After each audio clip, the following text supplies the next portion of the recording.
All right. Peace and power and elevation be to all you beautiful people out there. This your girl Tiffany coming through here live in effect. So I just let me check my sound real fast because I want to make sure that my sound is good.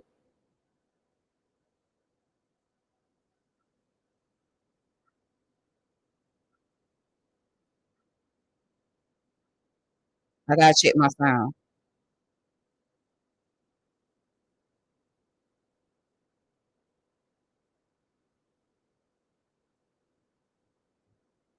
Hold on,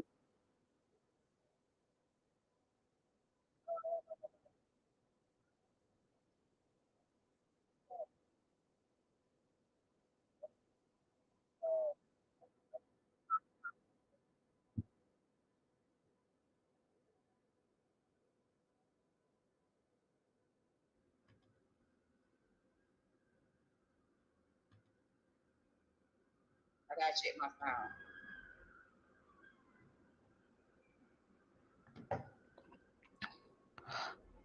All right, so I'm good to go. Okay, so my sound is okay. Cool. So lately I've been having issue with my sound on the computer. So hopefully, now that I got the mic on here, that you guys can better hear me. Okay. All right. Anyways, so once again, peace and power, elevation be to all y'all out there. For those of you that are watching, thank y'all for coming through. This is Tiffany coming through here live in effect. Thank you for subscribing to my channel, watching my channel, supporting my channel, all that great stuff. All right. So today's topic, I am going to be dealing with a black psychiatrist. Okay. So this series is dealing with civil rights activists, black psychiatrists, and black psychologists. Okay. All right. So the psychiatrist that I want to deal with is Solomon Carter Fuller. So Solomon Carter Fuller was from Monrovia, Liberia, and he was actually a polymath. So a polymath is someone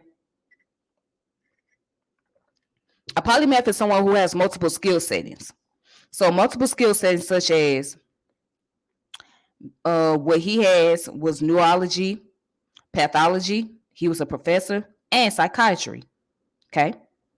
All right, so I have information on him that I'm gonna go into as far as some reading materials is concerned. So I don't have any books per se on him, but I have articles and things like that.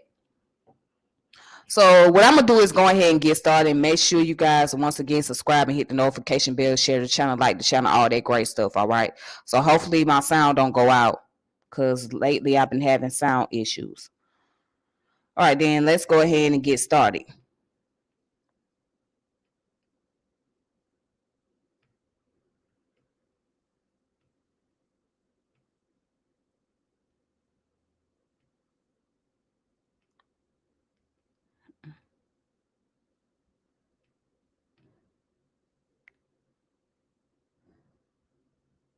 All right, here we go.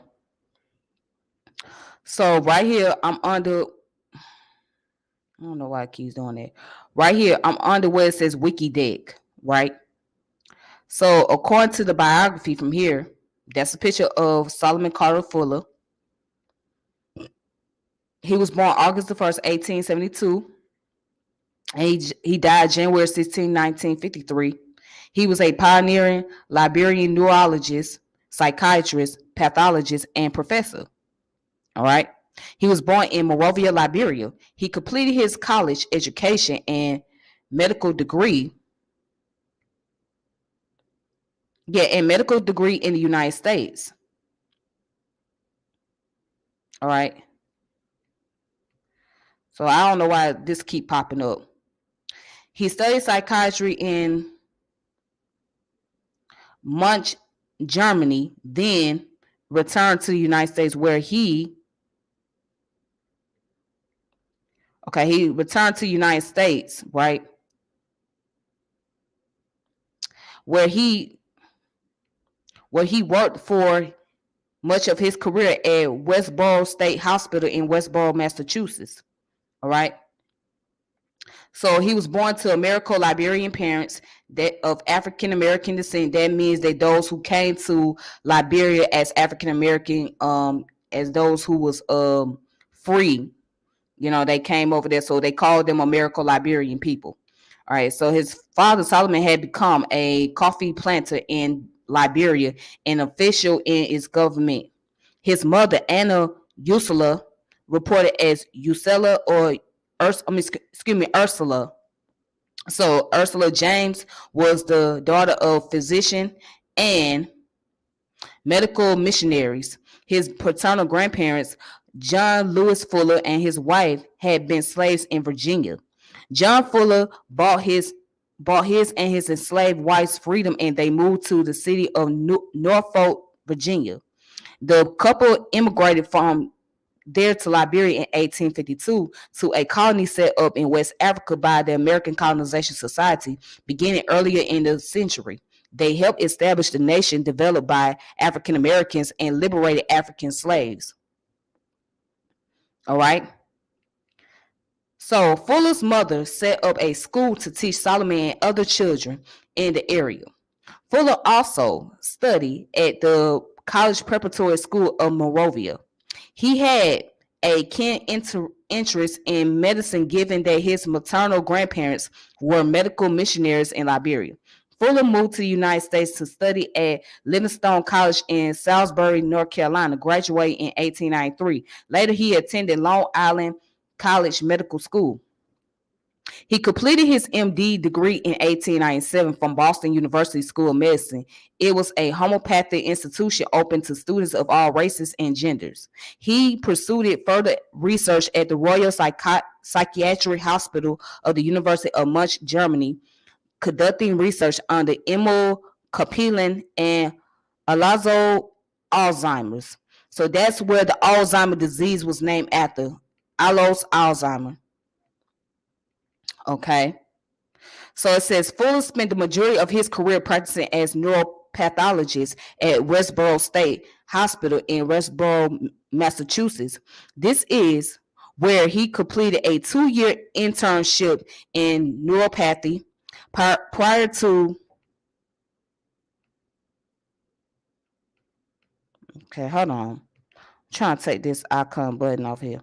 Okay, prior to being selected by Alois Alzheimer to conduct novel research at the Royal Psychiatric Hospital at the University of Munich, led by Emil Kaplan, where there he performed groundbreaking research on the physical changes that occur in the brains of Alzheimer's disease patients. Approximately 1 year later, he returned to Westboro State Hospital with his new knowledge. He developed and edited the Westboro State Hospital Papers, a journal that began publishing results of local research. All right. Hey, peace, Centavo. How you doing? Let me make sure everything good with my sound.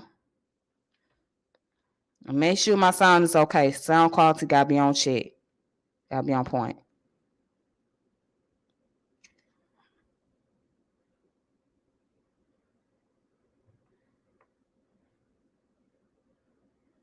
Hold on.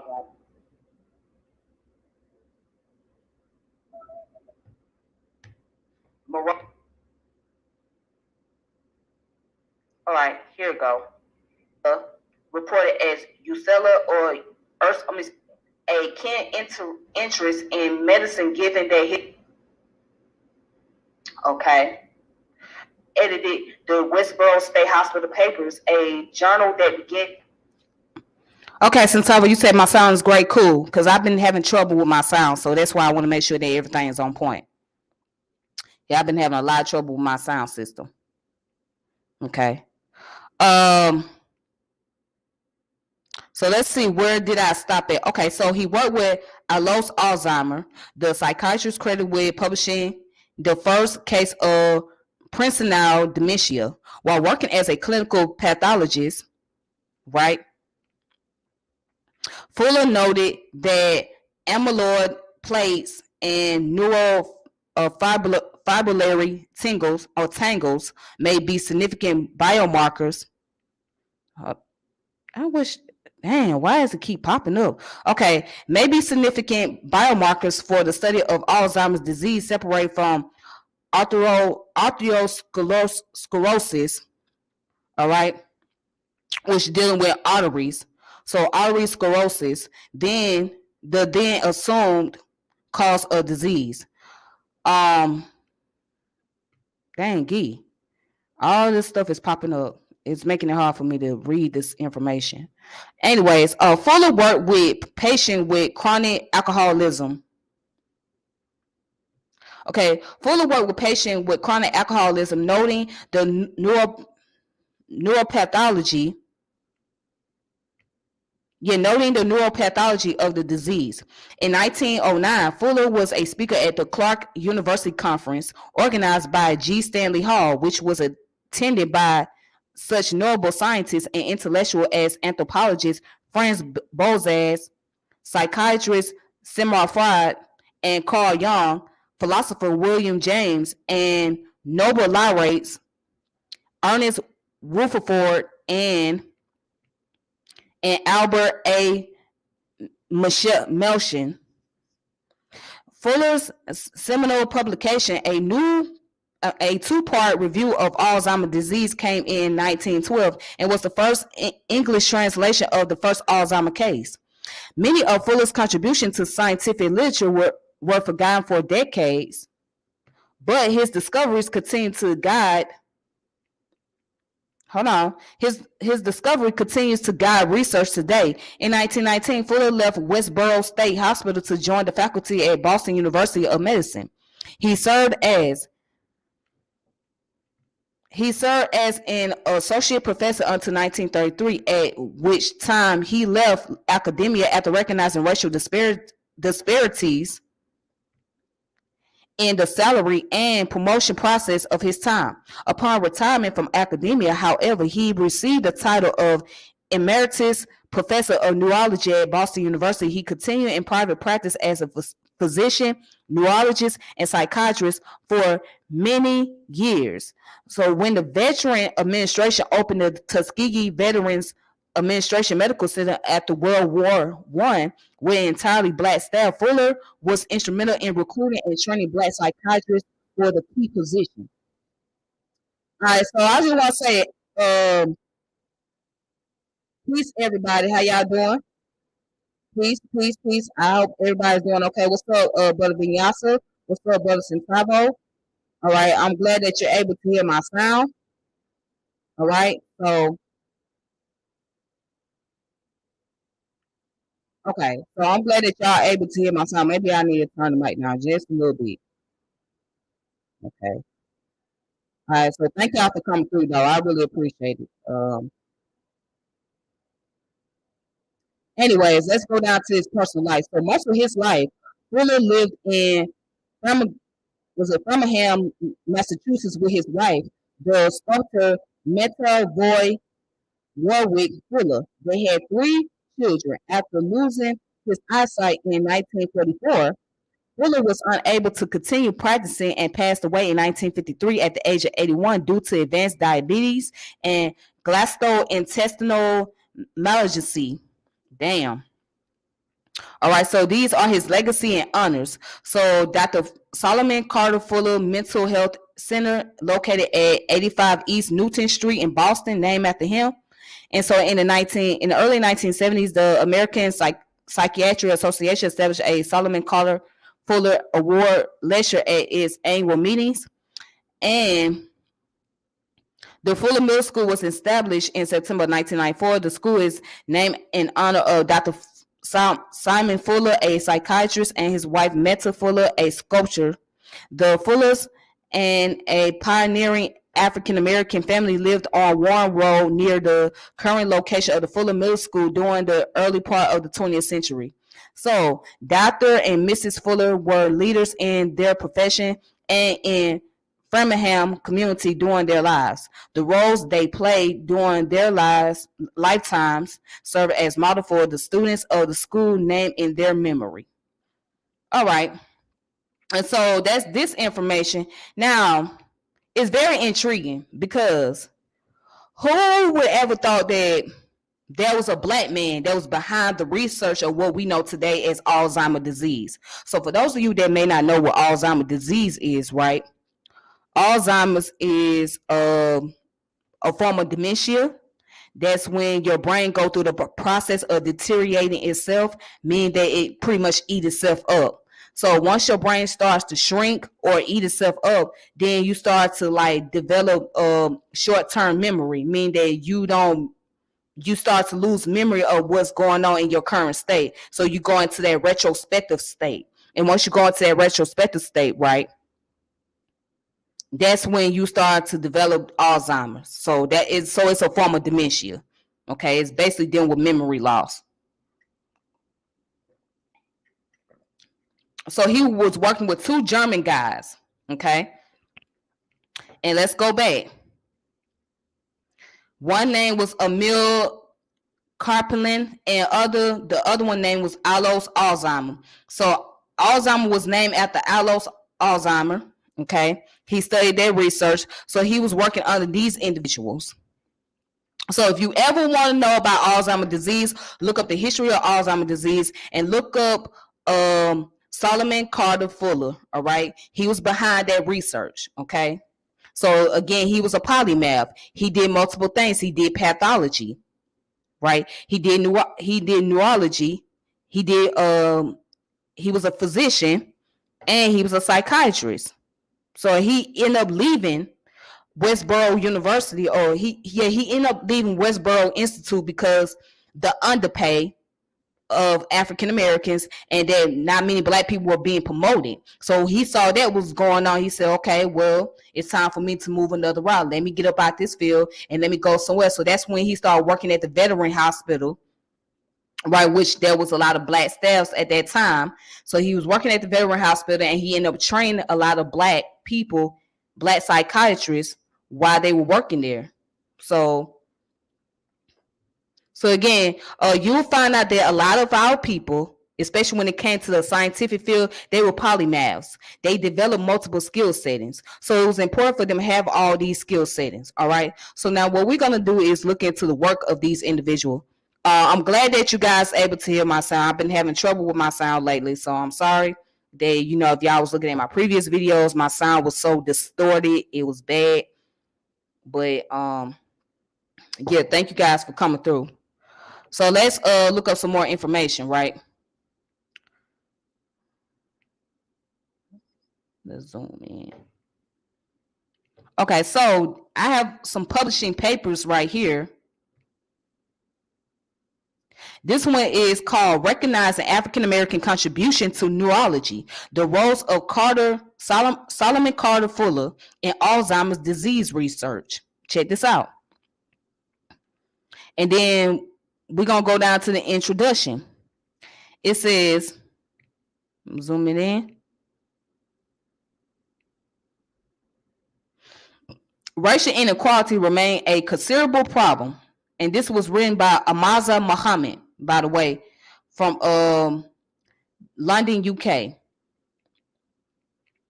All right, so it says racial inequality remains a considerable problem in society worldwide for Black and African American individuals. It is a sobering and painful reality that has persisted for almost 6 decades since the Civil Rights Act was passed in 1964. However, in recent months, a rise crescendo of protests against racial discrimination has emerged in the United States and internationally. It has become a modern-day social resistance, not only seeking to bridge the gap between races, but also to recover and recognize previous neglected Black, Asian, minority, ethnic influences in society. So medicine is no exception. The role of BAME physicians in pioneering disease research is rich but relatively under-recognized in modern medical literature. Dr. Solomon Carter Fuller, the focus of this article, is widely acknowledged as the first African-American psychiatrist, and alongside his contemporary Alois Alzheimer, a trailblazer of dementia research. Yet at the time of writing, a simple PubMed search for Solomon Carter Fuller or Solomon Fuller in the title field yielded a MER2 result compared with 41 when replaced with Alois Alzheimer. By By delving into his life experiences and contribution to neurology, this brief biography seeks to unravel the obscurity that has veiled the accomplishment of Solomon Carter Fuller in Alzheimer's disease research. In doing so, aims to mark a step in the broader recognition of the influences of physicians of ethnic minority background in medical advancement. Right? So let's go further down. All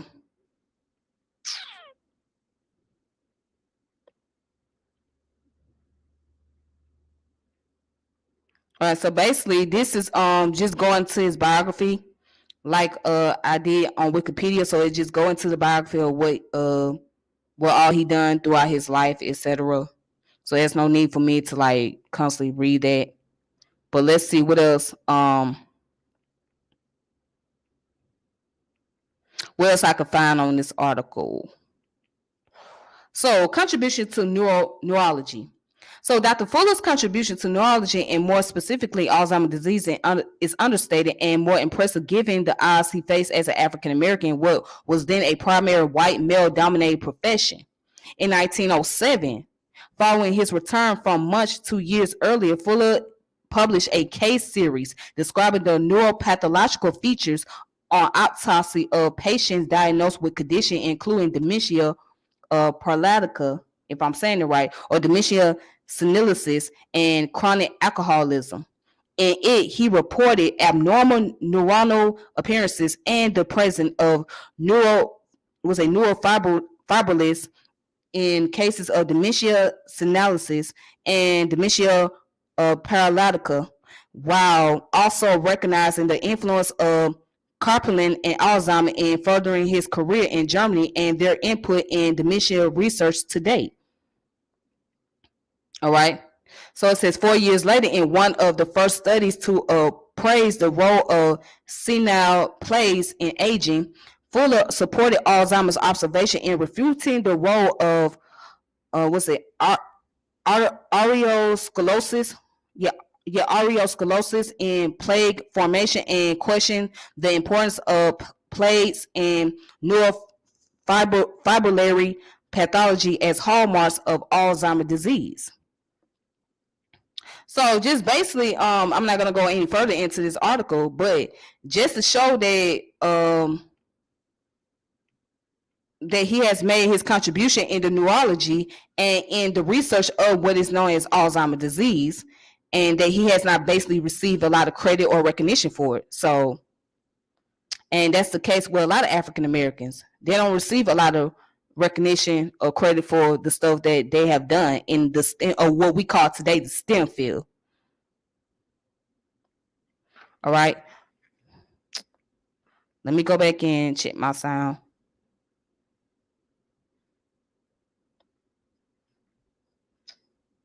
Let me go back and check my sound.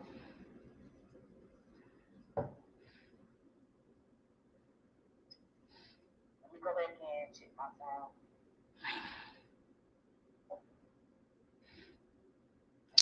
All right, so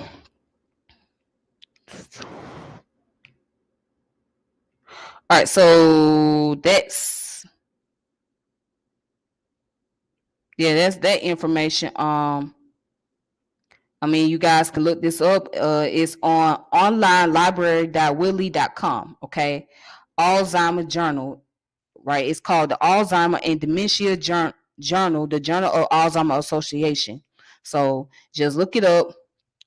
Alzjournal.onlinelibrary.willy.com.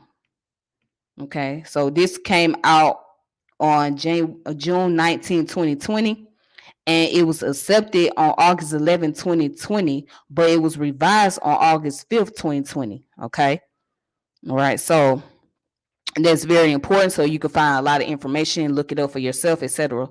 Okay. And here's another one. This one is called the Journal of the National Medical Association. Okay, this came out September 1954. 1954. Again, let me try to zoom this up a little bit. Again, this is dealing with the history about Solomon Carter Fuller. All right, and so let's see what else can be found in this article. And by the way, this was written by W. Montague Cobb. Montague Cobb was the one that wrote this article back in 1954. Okay.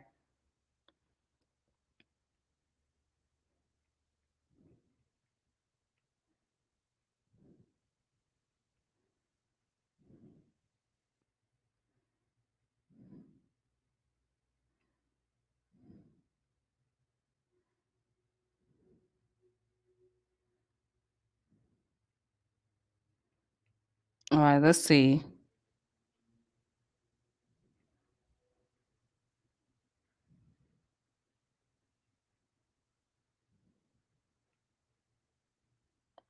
All right, so let's go down to what it says in 1943, on the 50th anniversary of his graduation from Livingstone College, he returned to his alma mater for dedication of the Price Memorial Building for Science Laboratories there and received the honorary degree of Doctor of Science. During his commencement period, Dr. Fuller was interviewed at length in a radio broadcast over state WSTP by Professor Clarence W. Wright of the Department of Biology of Livingstone College on the impact of the World War II on the mental and nervous energies of combatants and civilians. He pointed out that the government was taking every precaution to ensure that men suffering from nervous or mental disease did not reach combat service and were discharged from the armed forces when their condition was uh, uh, uh, asserted by the military authorities. He expressed the opinion that the government's program was adequate to weed out such cases and that moreover advanced developments in the field of psychiatry could be expected to rehabilitate a much greater percentage of mentally diseased combatants in this war than had been possible in other times of stress. Okay. So, in respect to the effect of the war on civilian population, Dr. Fuller voiced the belief that such crises can have the effect of blustering the morale of civilians and cited the example of the much bombed British population as a case in point.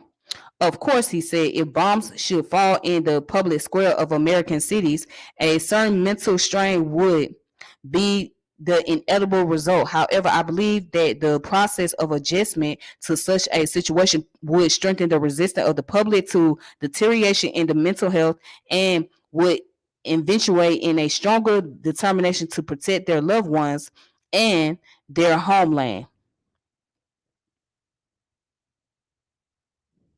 So this interview is interesting in that Dr. Fuller was over 71 at the time and had been in academic retirements for 10 years, yet he was thoroughly alert to all that was going on up to date in his field and reflected a basic optimism which would not but have had a tonic effect upon his listeners.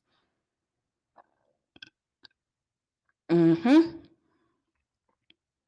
so basically he was interviewed about the war veterans and what was going on during that time period, because now today a lot of them deal with what we call shell shock. So shell shock is basically like going through PTSD, which is post traumatic stress disorder, right? So many of them develop that, and that itself can lead to Alzheimer's.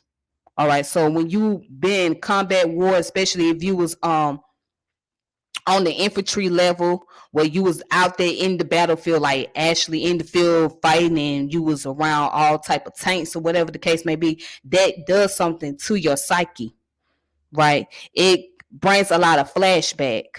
All right, so there was a lot of case and studies about military veterans and those who was combatants who just coming home from the militaries, right? So he basically was getting into the whole talk about that, and basically talking about the mental deterioration um and things like that. So yeah, that's so that's pretty much the information I have on Solomon Carter Fuller. There's more out there. If you guys want to do more research on him, I'm quite sure that you guys can get books on him, but I couldn't find any books available. So just look up. As a matter of fact, I can go on the Discord and maybe find something. I don't know. Yeah, maybe I could find some on the Discord. But other than that, yeah, that's the information on Solomon Carter Fuller. And there'll be more information about psychiatrists and psychologists and civil rights activists of our time, those who are unsung, meaning that they have not been recognized, they have not gained the recognition, gained their proper respect. You know what I'm saying? They have not been properly memorialized. So it's a lot of unsung heroes out there, black men and black women alike, who has really done a lot of contribution with society. And there's those in modern times who still have not received any type of recognition. And I'm not just talking about just from the white folks, but also from the black people as well, because black folks ain't really doing enough research about these individuals. They're not doing enough research. They're not studying. They're not reading. You know what I'm saying? So that's all I have available for today. And I want to thank everybody that was tuning in, watching. I really appreciate it. And shout out to everybody that was in the chat earlier. I really appreciate y'all too. So y'all just be safe out there. And until next time, I will come back with more subject matter. So peace and power elevation be to all of you. This your girl Tiffany. And I'm logging on saying deuces. And make sure you subscribe and hit the channel, hit the notification bell whenever I come on, and you can share the channel, have a conversation, whatnot. Again, from my previous videos, I'm sorry about the sound. The sound quality was very horrible. So hopefully you guys could pick up on some of the things I was saying in my previous videos. But yeah, other than that, yeah, the sound was messed up. So for now, I'm gonna start using the microphone. That way you guys can better hear me. All right. All right then. So y'all be safe. And again, peace. All right.